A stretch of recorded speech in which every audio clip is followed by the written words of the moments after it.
A warning about kids using the new nicotine substitute called Zyn. As Eva Pilgrim reports, it's getting a lot of attention on social media. Calls to crack down on a social media craze, a product marketed as a tobacco-free alternative for getting that nicotine hit. Small nicotine pouches that dissolve in the mouth. Zyn, the Swedish brand of nicotine pouches popular in Europe, now taking hold in the United States with the help of so-called Zynfluencers on TikTok.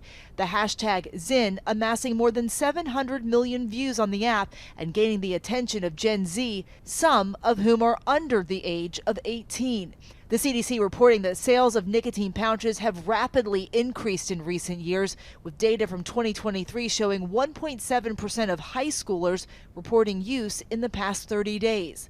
Senate Majority Leader Chuck Schumer, who has led the charge against vapes and e-cigarettes being marketed to children, now setting his sights on nicotine pouches.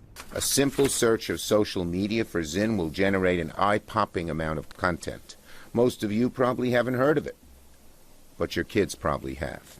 And while these pouches contain a smaller amount of the highly addictive drug compared to traditional cigarettes, medical experts say it is too early to tell what the long-term health effects could be for kids, but add that individuals who are nicotine naive, especially young individuals, can be at risk for acute nicotine toxicity if consumed in high amounts, which may cause agitation, fast heart rate, and vomiting. Prolonged nicotine use can also increase the risk of cardiovascular and respiratory disorders.